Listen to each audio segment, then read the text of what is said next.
has achieved remarkable success by mobilizing rural women into 81 lakh self-help groups. We will enable these groups to reach the next stage of economic empowerment through formation of large producer enterprises or collectives, with each having several thousand members and managed professionally. They will be helped with raw materials supply and for better design, quality, branding and marketing of their products. Through supporting these policies, they will be enabled to scale up their operations to serve the large consumer markets, as has been the case with the several startups growing into unicorns. PM Vishwakarma Kaushal Samman, PM Vikas. For centuries, traditional artisans and craftspeople who work with their hands using tools have brought renown for India. They are generally referred to as Vishwakarma. The art and the handicraft created by them represents the true spirit of Atmanirbhar Bharat. For the first time, a package of assistance for them has been conceptualized. The new scheme will enable them to improve the quality, scale, and reach of their products, integrating them with the MSME value chain. The components of this scheme will include not only financial support, but also access to advanced skill training, knowledge of modern digital techniques, and efficient green technologies, brand promotion, linkage with local and global markets, digital payments, and social security. This will greatly benefit the scheduled castes, scheduled tribes, OBCs, women, and people belonging to the weaker sections. Tourism. The country offers immense attraction for domestic as well as foreign tourists. There is a large potential to be tapped in tourism. The sector holds huge opportunities for jobs and entrepreneurship for youth in particular. Promotion of tourism will be taken up on mission mode with active participation of states, convergence of government programs, and public-private partnerships. Green growth. We are implementing many programs for green fuel, green energy, green farming, green mobility, green buildings, and green equipment, and policies for efficient use of energy across various economic sectors. These green growth efforts help in reducing carbon intensity of the economy and provides for large-scale green job opportunities.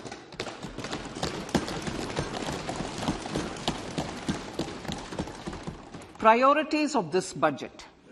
The budget adopts the following 7 priorities. They complement each other and act as the Saptarishi guiding us through the Amritkal. Inclusive development, reaching the last mile, infrastructure and investment, unleashing the potential, green growth, youth power, and financial sector. I now speak on the priority number 1, inclusive development. The government's philosophy of Sabka Saath, Sabka Vikas has facilitated inclusive development covering in specific farmers, women, youth, OBCs, scheduled castes, scheduled tribes, Divyangjan, and economically weaker sections, and overall priority for the underprivileged, Vanchiton ko Variyata. There has also been a sustained focus on Jammu Kashmir, Ladakh, and the Northeast. This budget builds on those efforts. Digital public infrastructure for agriculture. Digital public infrastructure for agriculture will be built as an open source, open standard, and interoperable public good. This will enable inclusive farmer-centric solutions through relevant information services for crop planning and health, improved access to farm inputs, credit and insurance, help for crop estimation, market intelligence, and support for growth of agri-tech industry and startups.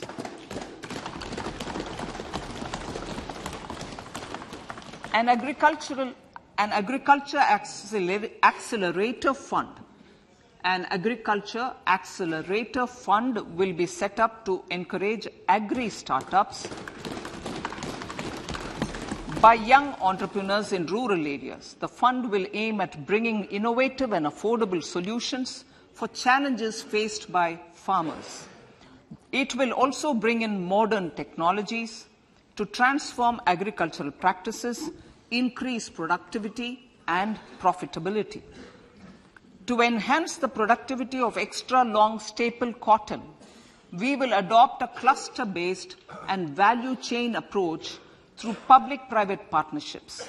This will mean collaboration between farmers, state and industry for input supplies, extension services and market linkages.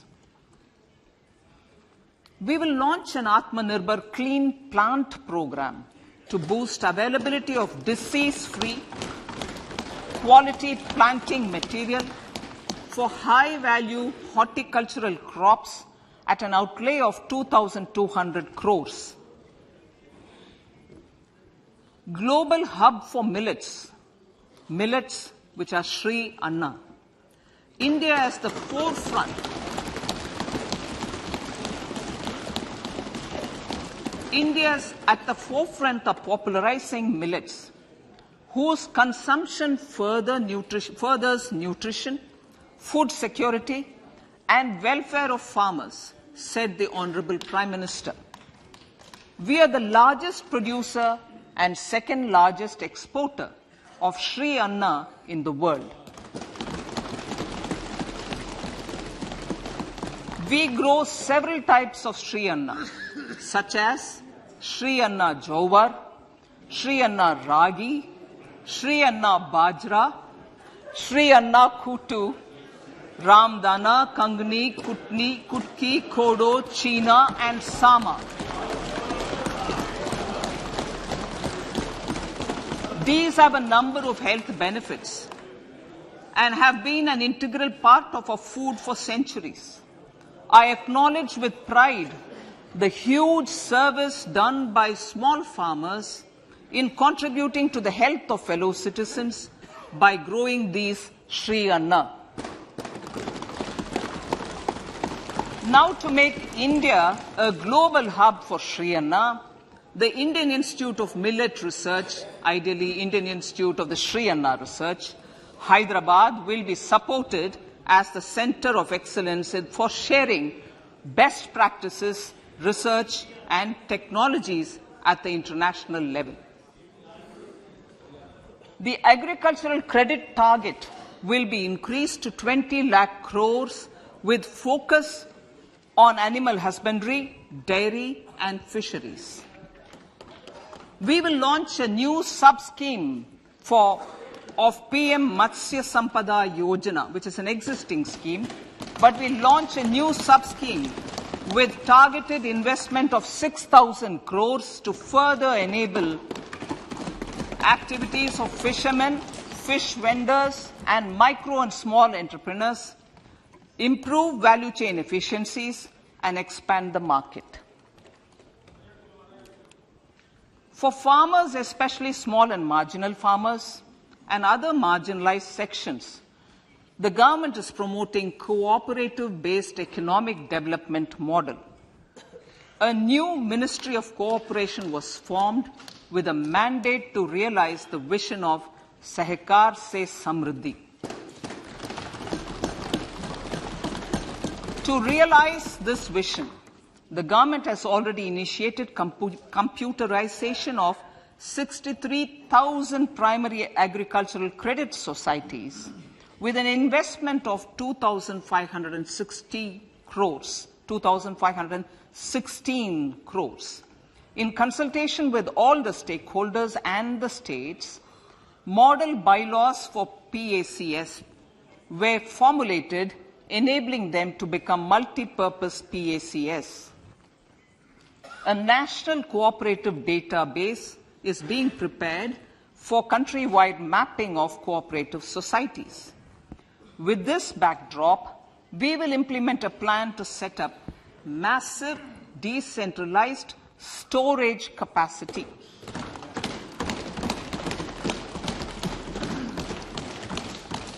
This will help farmers store their produce and realize remunerative prices through sale at appropriate times.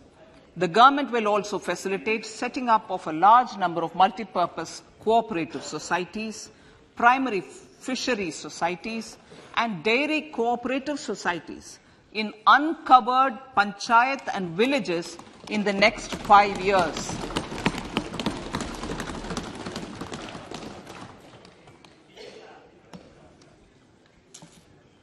Health, education and skilling. 157 new nursing colleges will be established in co-location with the existing 157 medical colleges established since 2014. A mission to eliminate sickle cell anemia by 2047 will be launched. It will entail awareness creation, universal screening of 7 crore people in the age group of 0 to 40 years in affected tribal areas, and counseling through collaborative efforts of central ministries and state governments. Facilities in select ICMR labs, Indian Council for Medical Research Labs, will be made available for research by public and private medical college faculty and private sector R&D teams for encouraging collaborative research and innovation. A new program to promote research and innovation in pharmaceuticals will be taken up through centers of excellence. We shall also encourage industry to invest in research and development in specific priority areas. Dedicated multidisciplinary courses for medical devices will be supported in existing institutions to ensure availability of skilled manpower for futuristic medical technologies, high-end manufacturing and research. Teachers' training. Teachers' training will be re-envisioned through innovative pedagogy, curriculum transaction, continuous professional development, dipstick surveys, and ICT implementation. The District Institute of Education and Training will be developed as vibrant institutes of excellence for this purpose.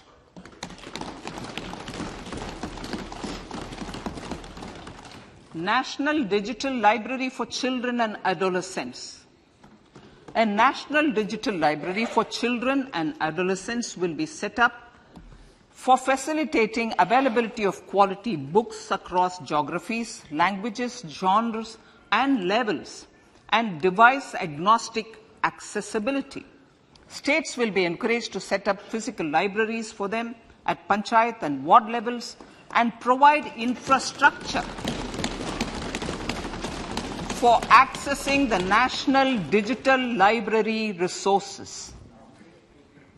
Additionally, to build a culture of reading and to make up for pandemic time learning loss, the National Book Trust, the Children's Book Trust, and other sources will be encouraged to provide and replenish non-curricular titles in regional languages and in English to these physical libraries.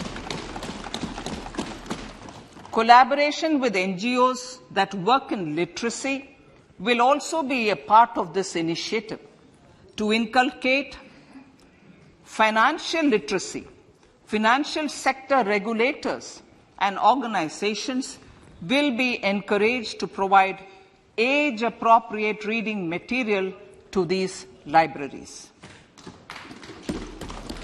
I move to priority 2, reaching the last mile. Prime Minister Vajpayee's government had formed the Ministry of Tribal Affairs and the Department of Development of Northeast Region to provide a sharper focus to the objective of reaching the last mile. Our government has formed the Ministries of Ayush, Fisheries, Animal Husbandry and Dairying, Skill Development, Jal Shakti and Cooperation. Building on the success of the Aspirational Districts program, the government has recently launched the Aspirational Blocks program, covering 500 blocks for saturation of essential government services across multiple domains such as health, nutrition, education, agriculture, water resources, financial inclusion, skill development, and basic infrastructure. Manya Speaker, sir, Pradhan Mantri PVTG, which is Primitive Vulnerable Tribal Groups Development Mission, is being launched. To improve socio-economic conditions of the particularly vulnerable tribal groups, the PVTGs as we refer them to, Pradhan Mantri PVTG Development Mission will be launched. This will saturate PVTG families and habitations with basic facilities such as safe housing, clean drinking water and sanitation, improved access to education, health, nutrition, road and telecom connectivity, and sustainable livelihood opportunities. An amount of 15,000 crores will be made available to implement the mission in the next 3 years under the Development Action Plan for the Scheduled Tribes. Ekalavya Model Residential Schools. In the next 3 years, Center will recruit 38,800 teachers and support staff for the 740 Ekalavya Model Residential Schools, which is serving 3.5 lakh tribal students.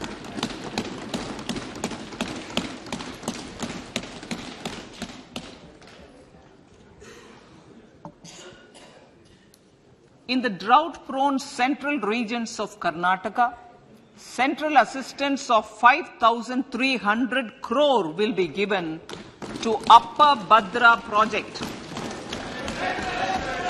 to provide sustainable micro irrigation and filling up of surface tanks for drinking water. PM Awas Yojana. The outlay for PM Awas Yojana is being enhanced by 66% to over 79,000 crores.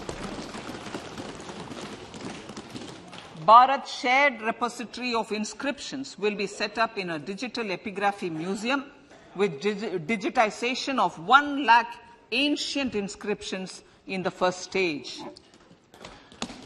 Support for poor prisoners. For poor persons who are in prisons and unable to afford the penalty or the bail amount, required financial support will be provided.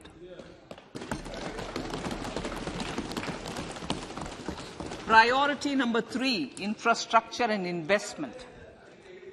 Investments in infrastructure and productive capacity have a large multiplier impact on growth and employment. After the subdued period of the pandemic, private investments are growing again. The budget takes the lead once again to ramp up the virtuous cycle of investment and job creation. Honorable Speaker, sir, the capital investment outlay is being increased steeply for the third year in a row by 33% to 10 lakh crores, which would be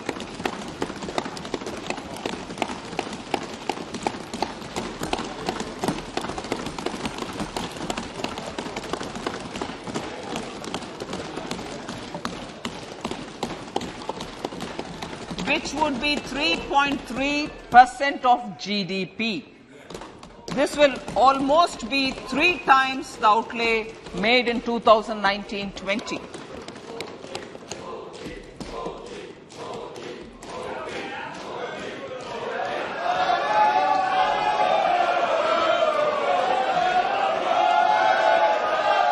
This substantial increase in recent years is central to the government's efforts to enhance growth potential and job creation, crowd in private investments, and provide a cushion against global headwinds. The direct capital investment by the centre is complemented by the provision made for creation of capital assets through grants and aids to state. The effective capital expenditure of the centre is budgeted at 13.7 lakh crore rupees, which will be 4.5% of GDP. Support to state governments for capital investment. I have decided to continue the 50-year interest-free loan to state governments for 1 more year to spur investment in infrastructure and to incentivize them for complementary policies actions with a significantly enhanced outlay of 1.3 lakh crores.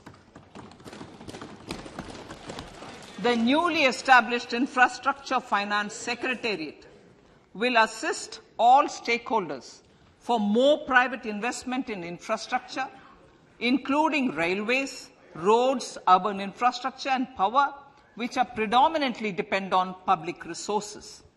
The harmonized master list of infrastructure will be reviewed by an expert committee for recommending the classification and financing framework suitable for Amrit Kal. A capital outlay, I'm talking about railways now, sir, Honourable Speaker, railways. A capital outlay of 2.40 lakh crores has been provided for the railways. This is the highest ever outlay this highest ever outlay is about 9 times the outlay made in 2013-14. 100 critical transport infrastructure projects for last and first mile connectivity for ports, coal, steel, fertilizer and food grain sectors have been identified. They will be taken up on priority with investment of 75,000 crores, including 15,000 crore from private sources. 50 additional airports, heliports, water aerodromes, and advanced landing grounds will be revived for improving regional air connectivity.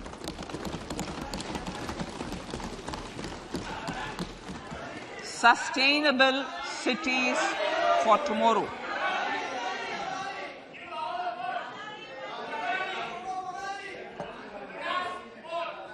States and cities will be encouraged to undertake urban planning reforms and actions to transform our cities into sustainable cities of tomorrow. This means efficient use of land resources, adequate resources for urban infrastructure, transit-oriented development, enhanced availability and affordability of urban land and opportunities for all. Through property tax governance reforms and ring-fencing user charges on urban infrastructure, cities will be incentivized to improve their creditworthiness for municipal bonds. Like the RIDF, an Urban Infrastructure Development Fund will be established through use of priority sector lending shortfall. This will be managed by the National Housing Bank and will be used by public agencies to create urban infrastructure in Tier 2 and Tier 3 cities. States will be encouraged to leverage resources from the grants of the 15th Finance Commission as well as existing schemes to adopt appropriate user charges while accessing the UIDF.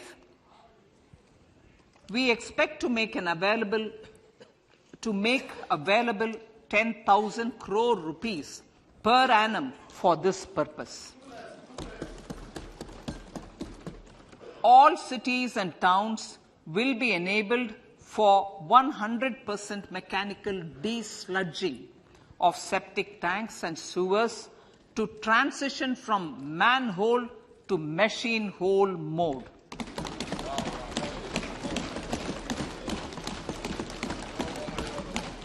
Enhanced focus will be provided for scientific management of dry and wet waste. Honorable Speaker, sir, our Prime Minister had said, good governance is the key to a nation's progress. Our government is committed to providing a transparent and accountable administration which works for the betterment and welfare of common citizens. Mission Karma Yogi. Under Mission Karma Yogi, centre, states and the union territories are making and implementing capacity building plans for civil servants. The government has also launched an integrated online training platform, I Got Karma Yogi, to provide continuous learning opportunities for lakhs of government employees to upgrade their skills and facilitate people-centric approach. Sir, for enhancing ease of doing business, more than 39,000 compliances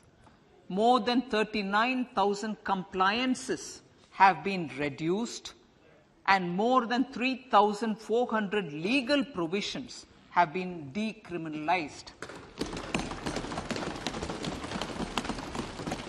For furthering the trust-based governance, we have introduced the Jan Vishwas Bill to amend 42 central acts. This budget proposes a series of measures to unleash the potential of our economy.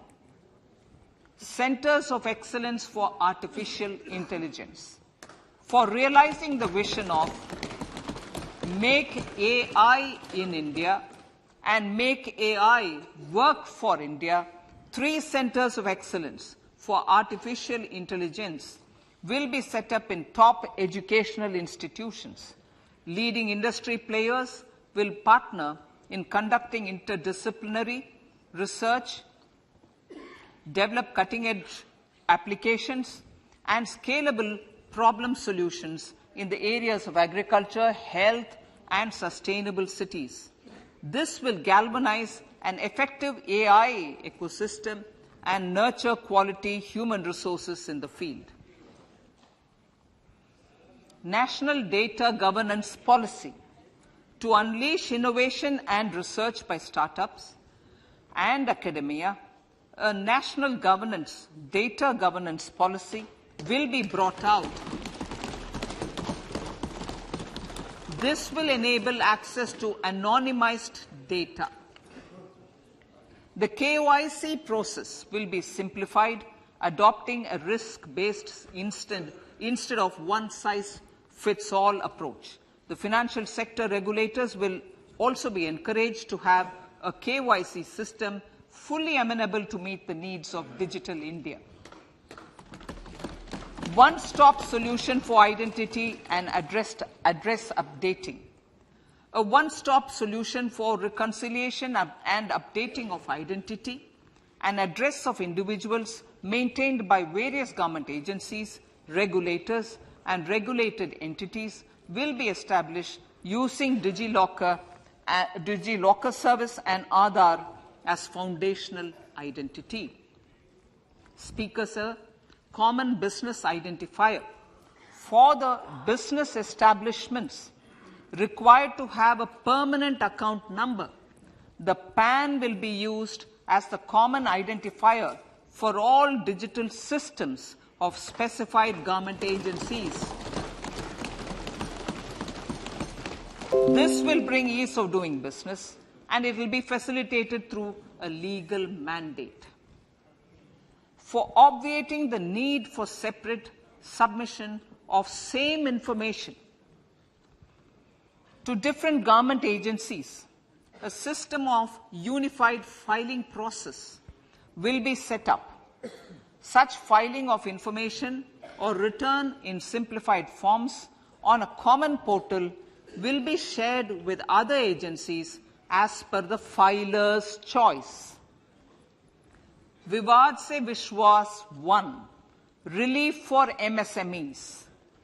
In cases of failure by MSMEs to execute contracts during the COVID period, 95% of the forfeited amount relating to the bid or performance security will be returned to them by government and government undertakings.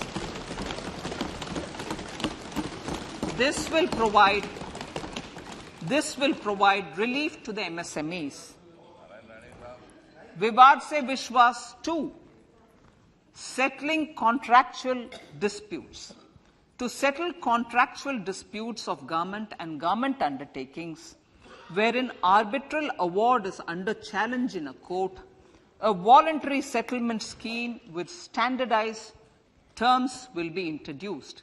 This will be done by offering graded settlement terms depending on pendency level of the dispute. The state support mission of Niti Aayog will be continued for 3 years for our collective efforts towards national priorities. Result-based financing. To better allocate scarce resources for competing development needs, the financing of select schemes will be changed on a pilot basis from input-based to result-based. E-courts. For efficient administration of justice, Phase 3 of e-courts projects Phase 3 of the e-courts project will be launched with an outlay of 7,000 crores. Fintech services in India have been facilitated by our digital public infrastructure, including Aadhaar, PM Jan Dhan Yojana, Video, KYC, India Stack, and UPI.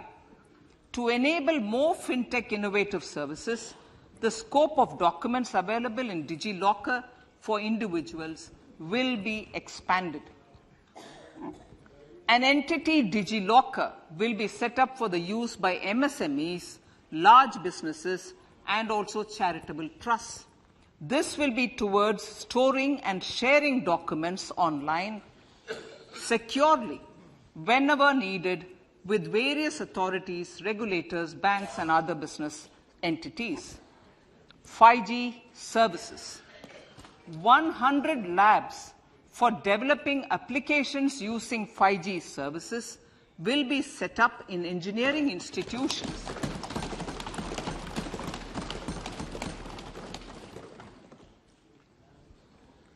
To realize a new range of opportunities, business models, and employment potential, the labs will cover, among others, applications such as smart classrooms, precision farming, intelligent transport systems, and healthcare applications. Lab-grown diamonds. Lab-grown diamonds is a technology and innovation-driven emerging sector with high employment potential. These environment-friendly diamonds, which have optically and chemically the same properties as natural diamonds.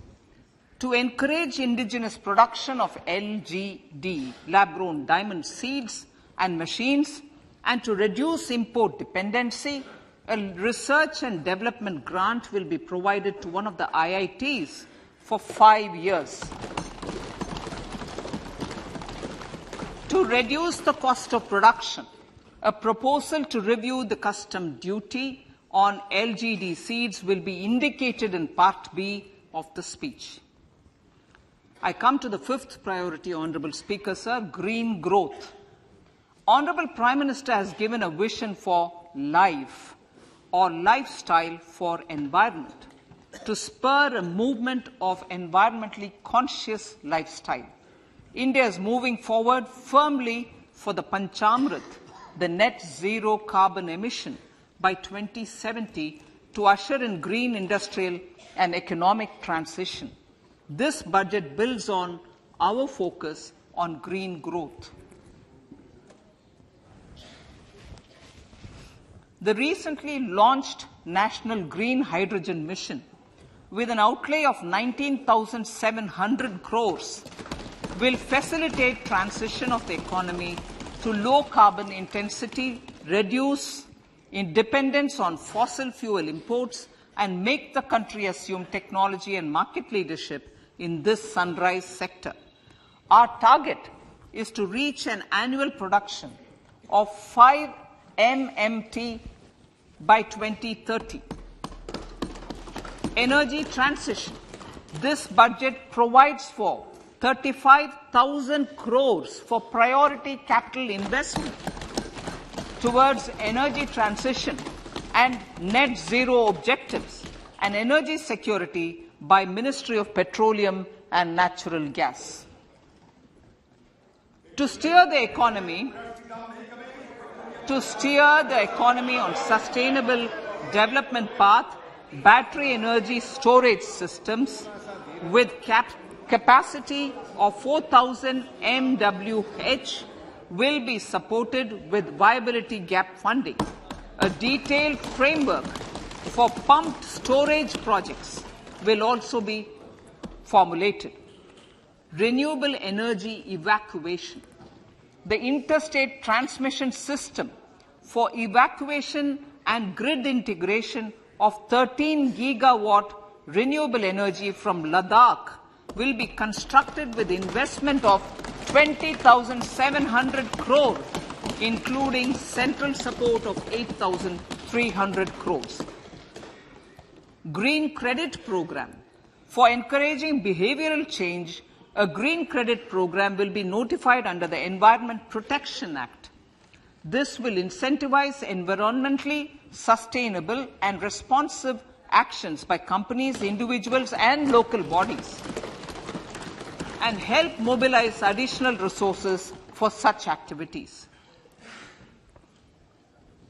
PM Program for Restoration, Awareness, Nourishment, and Amelioration of Mother Earth, PM Pranam, will be launched to incentivize states and union territories to promote alternative fertilizers and balanced use of chemical fertilizers. Go Bardhan Scheme. 500 new waste to wealth plants under Go Bardhan, galvanizing organic bio-agro resources done. Go Bardhan scheme will be established for promoting circular economy. These will include 200 compressed biogas plants, including 75 plants in urban areas, and 300 community or cluster-based plants at a total investment of 10,000 crores. I will refer to this in Part B also. In due course, a 5% CBG mandate will be introduced for all organizations marketing natural and biogas. For collection of biomass and distribution of biomanure, appropriate fiscal support will also be provided. Bharatiya Prakritik Kheti Bio-Input Resource Centers. Over the next 3 years, we will facilitate 1 crore farmers to adopt natural farming. For this, Honourable Speaker, 10,000 bio-input resource centres will be set up, creating a national-level distributed micro-fertilizer and pesticide manufacturing network. Mishti.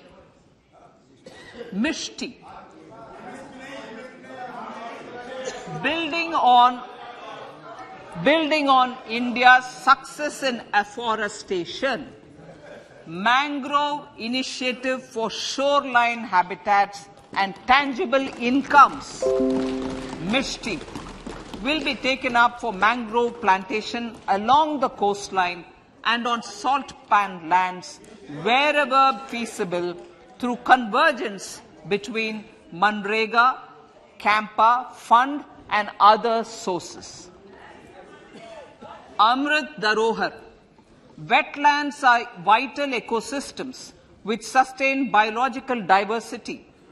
In his latest Mann Ki Baat, the Prime Minister said, now, I quote, now the total number of Ramsar sites in our country has increased to 75, whereas before 2014, there were only 26, unquote. Local communities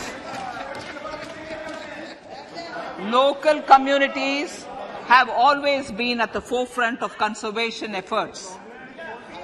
The government will promote their unique conservation values through Amrit Dharohar, a scheme that will be implemented over the next 3 years to encourage optimal use of wetlands and enhance biodiversity, carbon stock, ecotourism opportunities, and income generation for local communities. Coastal shipping. Coastal shipping will be promoted as the energy efficient and lower cost mode of transport, both for passengers and freight, through PPP mode with viability gap funding. Vehicle replacement. Vehicle replacement is an important continuing policy, replacing the old political,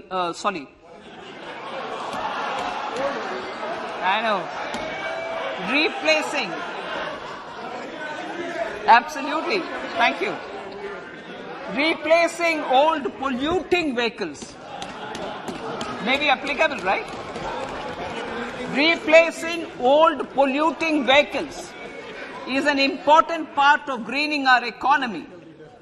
In furtherance of the vehicle scrapping policy mentioned in Budget 21-22, I have allocated adequate funds to scrap old vehicles of the central government. States will also be supported in replacing old vehicles and old state ambulances. Honorable Speaker, sir, I move to priority 6, youth power. To empower our youth and help the Amrit PD realize their dreams, we have formulated the National Education Policy, which is very wide in its scope, but one of the things is also to focus on skilling, adopted economic policies that facilitate job creation at scale and have supported business opportunities. Pradhan Mantri Kaushal Vikas Yojana. Pradhan Mantri Kaushal Vikas Yojana 4.0 will be launched to skill lakhs of youth within the next 3 years. On-job training, industry partnership, and alignment of courses with needs of industry will be emphasized. The scheme will also cover new age courses for Industry 4.0 like coding, AI, robotics, mechatronics, IoT, 3D printing, drones, and other soft skills. To skill youth for international opportunities, 30 Skill India international centers will be set up across different states. The digital ecosystem for skilling will be further expanded with the launch of a unified Skill India digital platform for enabling demand-based formal skilling, linking with employers including MSMEs, and facilitating access to entrepreneurship schemes. To provide stipend support to 47 lakh youths in 3 years, direct benefit transfer under a pan-India national apprenticeship promotion scheme will be rolled out. Tourism. Honorable Speaker, sir, with an integrated and innovative approach. At least 50 destinations will be selected through challenge mode. In addition to aspects such as physical connectivity, virtual connectivity, tourist guides, high standards for food streets and tourist security, all the relevant aspects would be made available on an app to enhance tourist experience. Every destination would be developed as a complete package. The focus of development of tourism would be on domestic as well as foreign tourists.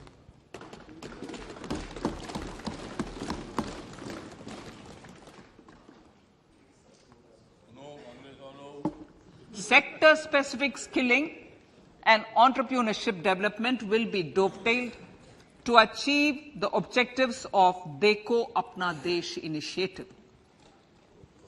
This was launched as an appeal by the Honorable Prime Minister to the middle class to prefer domestic tourism over international tourism. The integrated development of theme-based tourist circuits, the Swadesh Darshan scheme, was also launched. Under the Vibrant Villages program, tourism infrastructure and amenities will be facilitated in border villages. Unity Mall.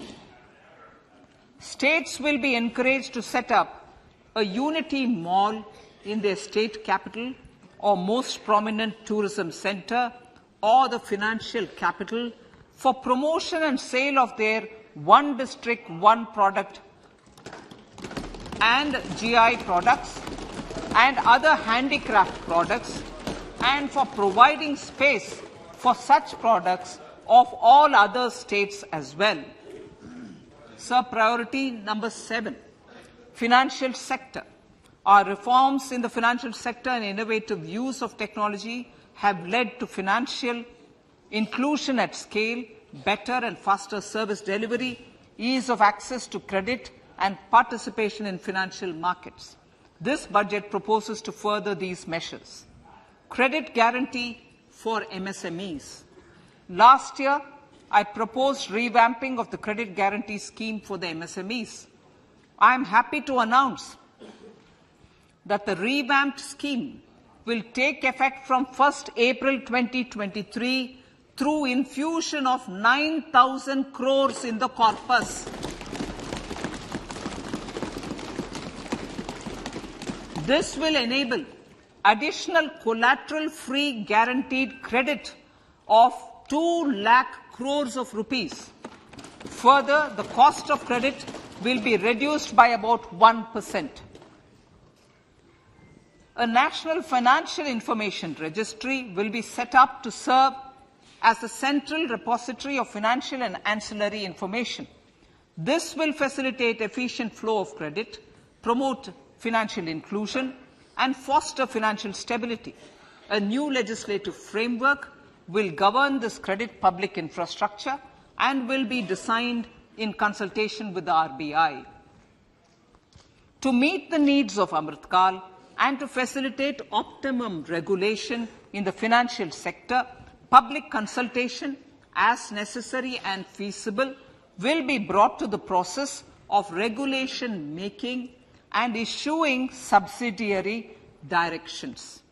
To simplify, to ease, and to reduce cost of compliance, financial sector regulators will be requested to carry out a comprehensive review of existing regulations. For this, they will consider suggestions from public and regulated entities. Time limits to decide the application under various regulations will also be laid down. Honourable Speaker, sir, to enhance business activities in GIFT IFSC, the following measures will be taken. Delegating powers under the SEZ Act to the IFSCA to avoid dual regulation. Setting up a single window IT system for registration and approval of IFSCA, SEZ authorities, GSTN, RBI, SEBI, and IRDAI. permitting acquisition financing by IFSC banking units of foreign banks, establishing a subsidiary of Exim Bank for trade refinancing, amending IFSC Act for statutory provisions for arbitration, ancillary services, and avoiding dual regulation under the SEZ Act, and recognizing offshore derivative instruments as valid contracts. Honorable Speaker, sir, data embassy. For countries looking for digital continuity solutions, we will facilitate setting up of their data embassies in GIFT IFSC.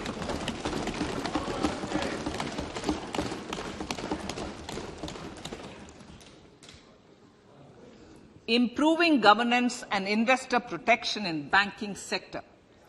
To improve bank governance and enhance investors' protection, certain amendments to the Banking Regulation Act, the Banking Companies Act, and the Reserve Bank of India Act are being proposed. Capacity building in securities market. Honorable Speaker, sir, to build capacity of functionaries and professionals in the securities market, SEBI will be empowered to develop, regulate, maintain, and enforce norms and standards for education in the National Institute of Securities Markets and to recognize award of degrees, diplomas, and certificates. A central processing center will be set up for faster response to companies through centralized handling of various forms filed with field officers under the Companies Act. Reclaiming of shares and dividends. For investors to reclaim unclaimed shares and unpaid dividends from the Investor Education and Protection Fund Authority with ease, from the Investor Education and Protection Fund Authority with ease, an integrated IT portal will be established. Digital payments continue to find wide acceptance. In 2022, they show an increase of 76% in transaction and 91% in value. Fiscal support for this digital public infrastructure will continue in 2023-2024. Azadi Ka Amrit Mahotsav, Mahila Samman Bachat Patra. For commemorating Azadi Ka Amrit Mahotsav, a one-time new small savings scheme, Mahila Samman Savings Patra or Savings Certificate, Mahila Samman Savings Certificate will be made available for a 2-year period up to March 2025. This will offer deposit facility up to 2 lakh in the name of a woman or girls for a tenure of 2 years at fixed interest rate of 7.5% with partial withdrawal option. Senior citizens. The maximum deposit limit for senior citizens savings scheme will be enhanced from 15 lakh to 30 lakhs of rupees. The maximum deposit limit for monthly income account scheme will be enhanced from 4.5 lakh to 9 lakh for single account and from 9 lakh to 15 lakh for joint account. Honorable Speaker, sir, fiscal management. 50 years interest-free loan to states. The entire 50-year loan to states has to be spent on capital expenditure within 2023-24. Most of this will be at the discretion of the states, but a part will be conditional on states increasing their actual capital expenditure. Parts of the outlay will also be linked to or allocated for the following purposes: scrapping old government vehicles, urban planning reforms and actions, financing reforms in urban local bodies to make them creditworthy for municipal bonds, housing for police personnel above or as part of the police station, constructing unity malls, children and adolescent libraries and digital infrastructure, and state share of capital expenditure of central schemes. Honourable Speaker, sir, fiscal deficit of states. States will be allowed a fiscal deficit of 3.5% of GSDP, of which 0.5% will be tied to power sector reforms. Revised estimates 2022 to 2023. The revised estimate, Honourable Speaker, sir, of the total receipts other than borrowing is 24.3 lakh crores, of which the net tax receipts are 20.9 lakh crores.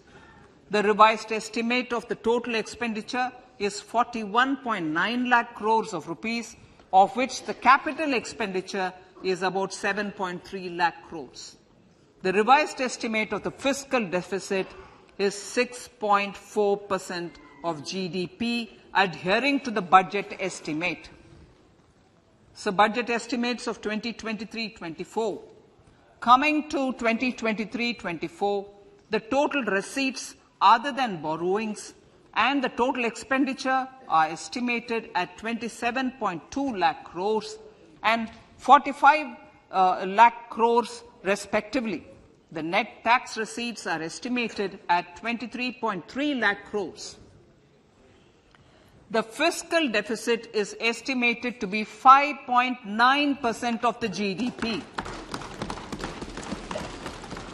In my budget speech for 21-22, I had announced that we plan to continue the path of fiscal consolidation, reaching a fiscal deficit of below 4.5% by 2025-26, with a fairly steady decline over the period. We have adhered to this path, and I reiterate my intention to bring the fiscal deficit below 4.5% of GDP by 2025-26. To finance the fiscal deficit in 2023-24, the net market borrowings from dated securities are estimated at 11.8 lakh crores. The balance financing is expected to come from small savings and other sources. The gross market borrowings are estimated at 15.43 lakh crores of rupees. Honourable Speaker, sir, I now move to Part B.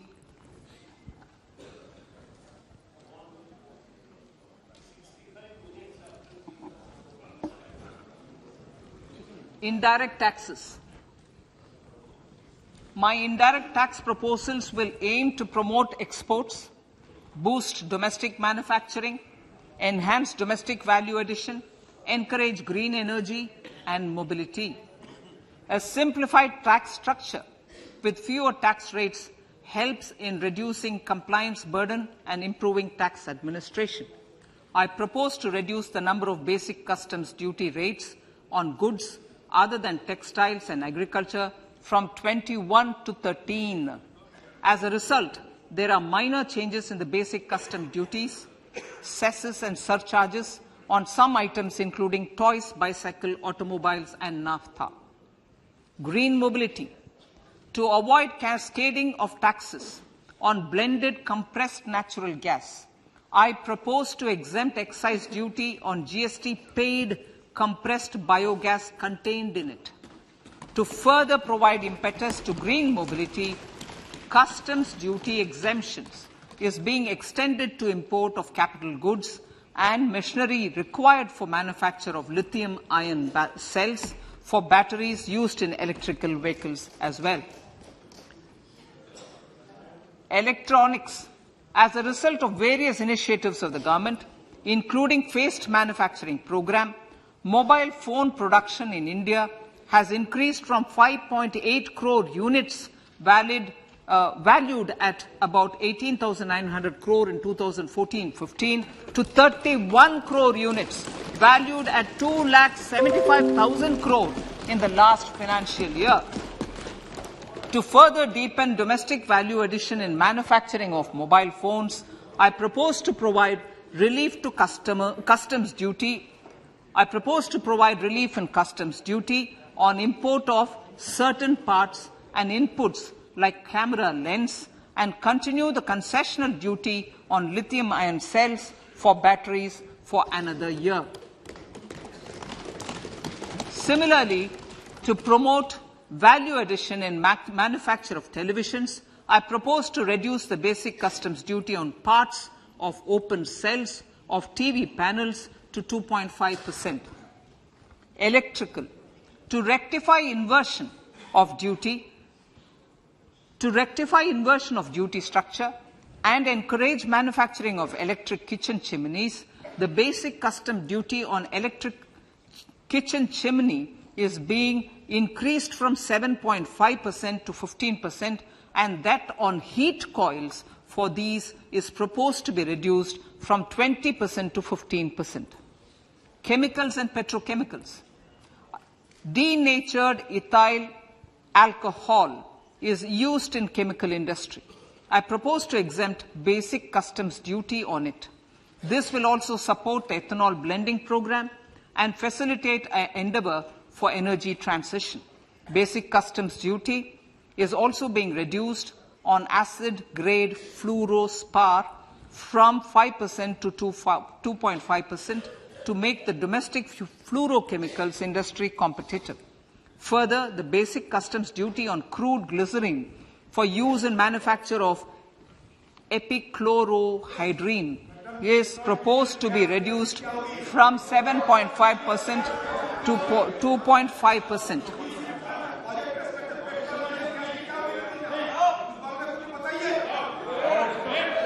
Marine products. In the last financial year, marine products recorded the highest export growth, benefiting farmers in the coastal states of the country. To further enhance the export competitiveness of marine products, particularly shrimps, duty is being reduced on key inputs for domestic manufacture of shrimp feed.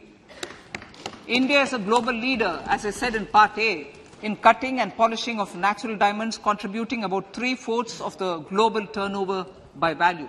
With the depletion of deposits of natural diamonds, the industry is moving towards lab-grown diamonds, and it holds huge promise. To seize this opportunity, I propose to reduce the basic customs duty on seeds used in their manufacture. Customs duties on door or doré and bars of gold and platinum were increased earlier this fiscal. I propose to increase the duties on articles made therefrom to enhance the duty differential.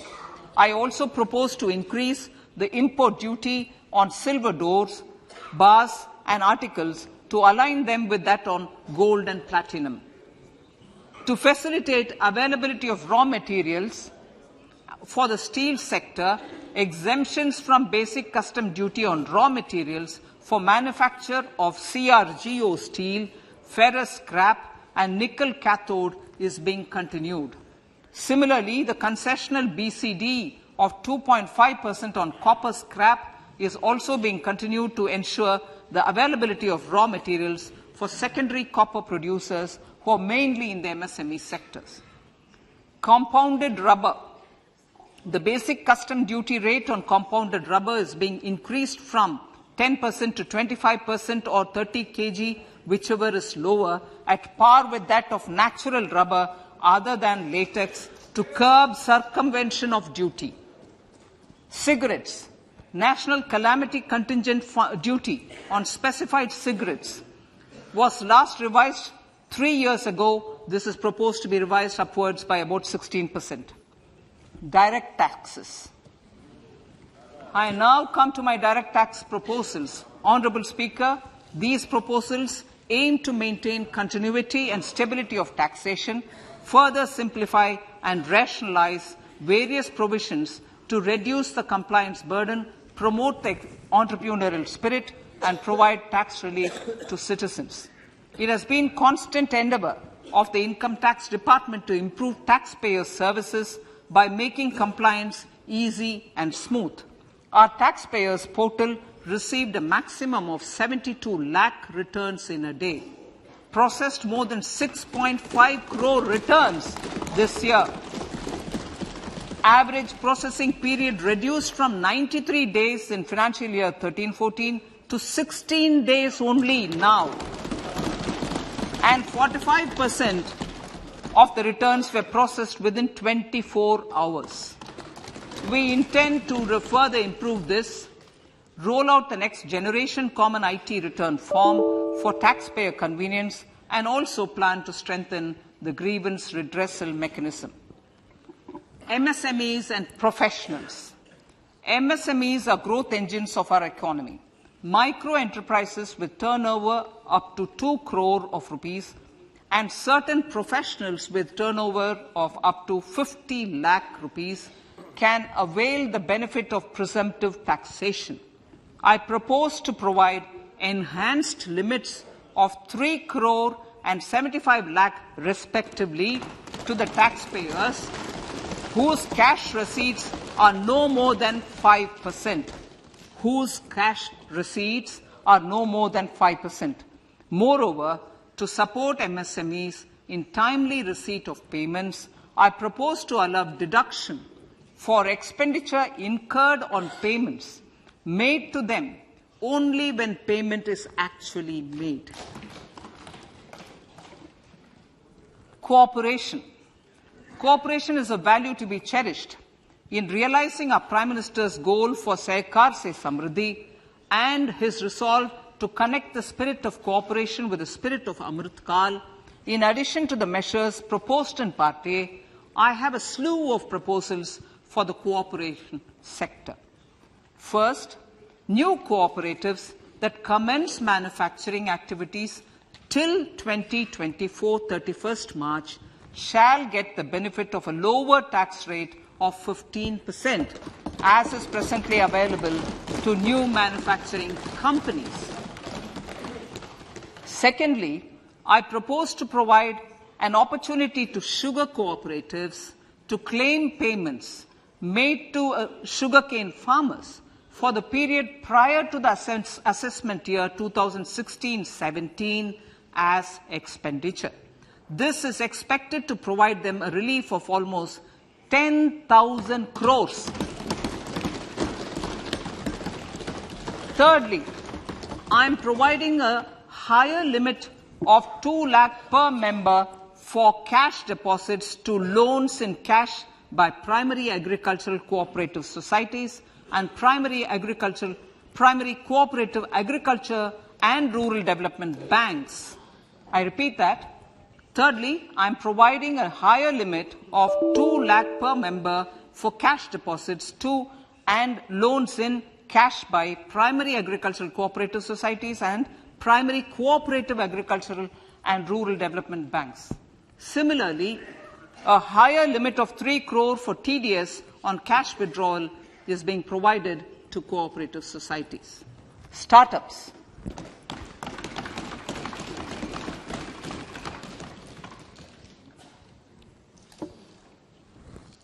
Entrepreneurship is vital for a country's economic development. We have taken a number of measures for startups and they have borne results. India is now the third largest ecosystem for startups globally and ranks second in innovation quality among middle-income countries. I propose to extend the date of incorporation for income tax benefits to startups from 31/3/2023 to 31/3/2024. I further propose to provide the benefit of carry forward of losses on change of shareholding of startups from 7 years of incorporation to 10 years.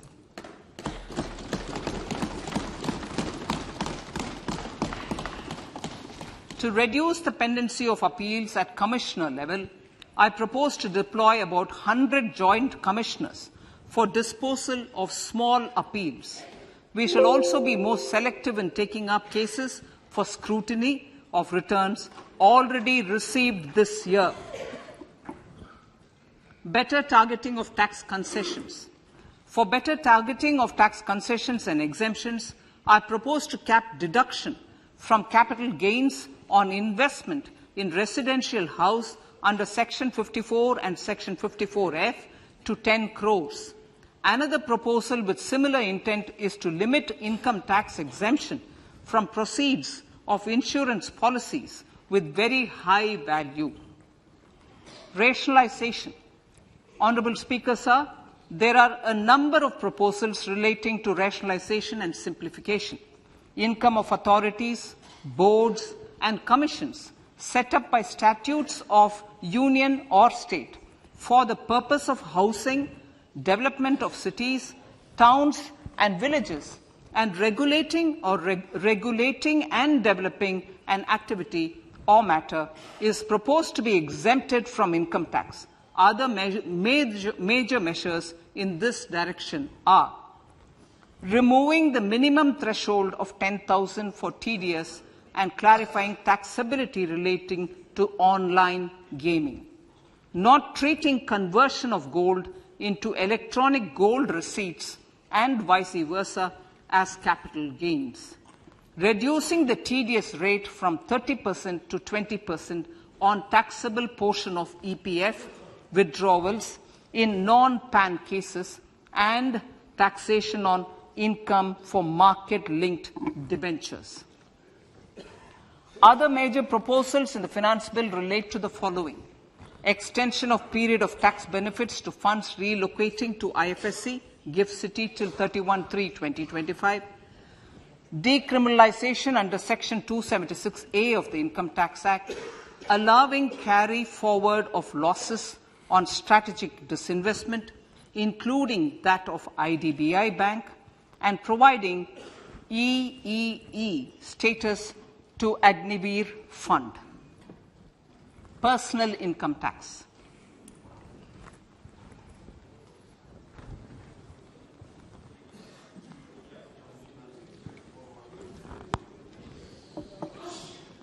Now I come to what everyone is waiting for. Personal income tax. I have 5 major announcements to make in this regard. These primarily benefit our hard-working middle class. The first one concerns rebate. Currently, those with income up to 5 lakh do not pay any income tax in both old and new regimes. I propose to increase the rebate limit to 7 lakhs in the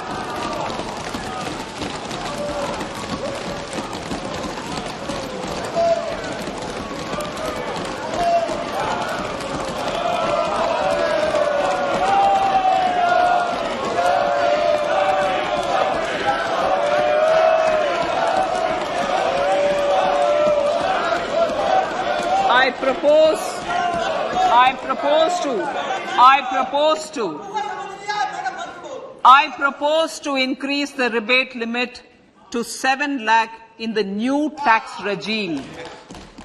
Thus, persons in the new tax regime with income up to 7 lakhs will not have to pay any tax at all. The second proposal relates to middle class individuals. I had introduced in the year 2020 the new personal income tax regime with 6 income slabs starting from 2.5 lakh. I propose to change the tax structure in this regime by reducing the number of slabs to 5 and increasing the tax exemption limit to 3 lakhs. The new tax rates are 0 to 3 lakh, nil. 3 to 6 lakhs, 5%. 6 to 9 lakhs, 10%. 9 to 12 lakh, 15%. 12 to 15 lakhs, 20%. And above 15 lakhs, 30%. This will provide major relief to all taxpayers in the new regime. An individual with an annual income of 9 lakhs will be required to pay only 45,000 rupees. This is only 5% of his or her income. It is a reduction of 25% on what he or she is required to pay now. That is 60,000. So in the place of 60,000, it is now only 45,000. Similarly, an individual with an income of 15 lakh rupees would be required to pay only 1.5 lakh or 10% of his income or her income, a reduction of 20% from the existing liability of 1,87,500 rupees. My third proposal is for the salaried class and the pensioners, including family pensioners, for whom I propose to extend the benefit of standard deduction to the new tax regime. Each salaried person with an income of 15.5 lakh rupees or more will thus stand to benefit by 52,500 rupees. My fourth announcement in personal income tax is regarding the highest tax rate, which in our country is 42.74%. This is among the highest in the world. I propose to reduce the highest surcharge. Rate from 37% to 25% in the new tax regime.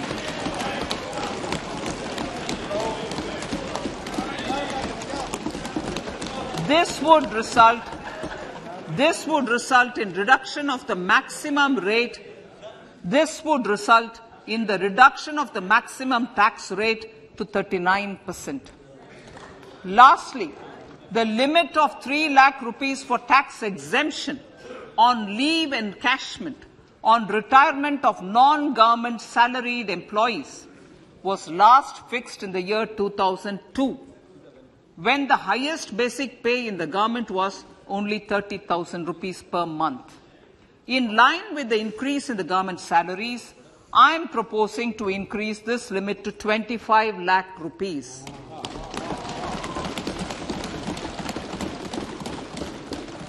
We are also making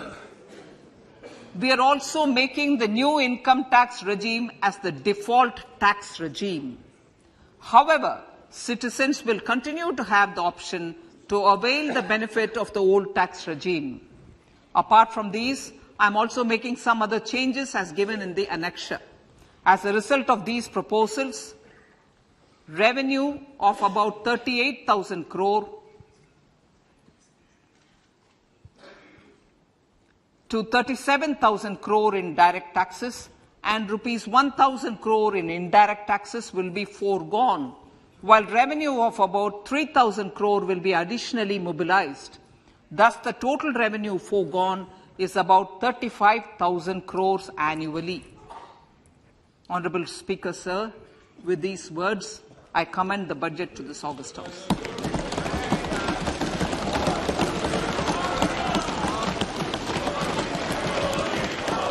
One hour, 25 minutes. Item number 1, माननीय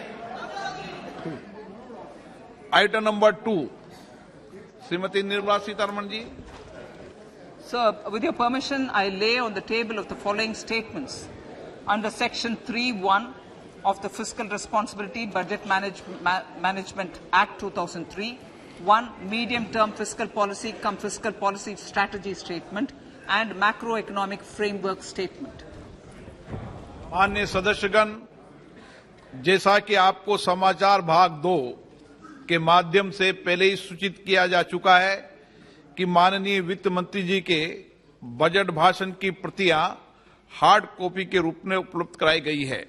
आप budget भाषण की अपनी अपनी प्रति प्रकाशन पलक से ले लें. आपको ये भी सूचित किया जाता है कि माननीय मंत्री द्वारा बजट प्रस्तुत किए जाने के पश्चात उसकी प्रतियां आपको मेंबर्स पोर्टल के माध्यम से उपलब्ध करा दी जाएगी. आइटम नंबर 3, माननीय मंत्री जी, वित्त मंत्री जी. Sir, with your permission, I rise to move for leave to introduce the Finance Bill 2023. प्रश्न ये कि विधेयक को पुनर्स्थापित करने की अनुमति प्रदान की जाए। जो सदस्य इसके पक्ष में हाँ कहें, जो सदस्य विरोध में ना कहें। मेरे विचार में निर्णय हाँ वालों के पक्ष में माननीय मंत्री जी विधेयक को पुनर्स्थापित करें। Sir, I introduce the bill. सभा की कार्रवाई कल गुरुवार दिनांक 2 फरवरी 2023 को प्राप्त 11 बजे तक के लिए स्थगित की जाती है।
What is Consolidated Fund? The Consolidated Fund is made up of all revenues and loans raised by the government.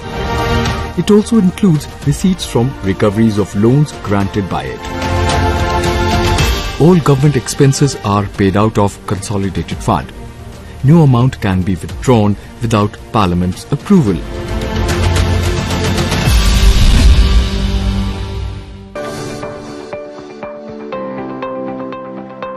संसद की प्रक्रिया।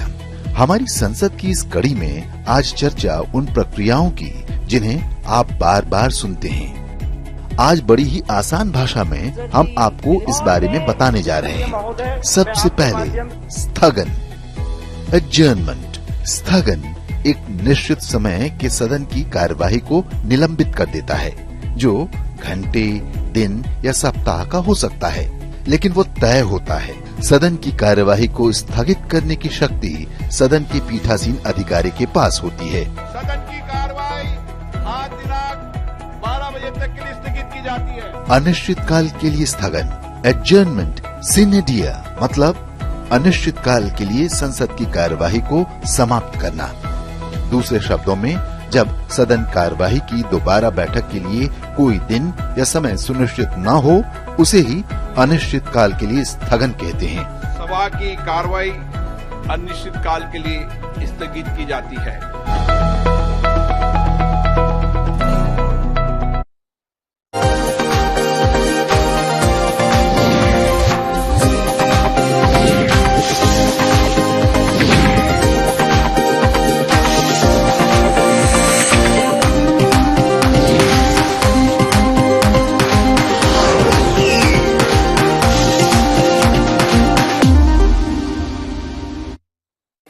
Namaskar viewers, hello and welcome to this special coverage on Sansad TV of the Union Budget 2023-24 presented by Finance Minister Nirmala Sitharaman just a short while ago in Parliament. Sitharaman's fifth consecutive budget and also the last full budget of the Modi 2.0 government before the 2024 general elections. The key points very quickly. The Finance Minister said the Indian economy is on the right track, heading towards a bright future. The government's focus on reforms has helped the Indian economy stay resilient despite the global headwinds. Now, as a bright spot in the global gloom, India is poised for higher growth in the years to come. So, for this bright future, the finance minister laid the roadmap for future growth, and she outlined 7 priorities for the first budget in the Amrit Kal: inclusive development, reaching the last mile; infra and investment, also unleashing the huge potential of India; green growth, youth power, and certain reforms in the financial sector as well, Harsh.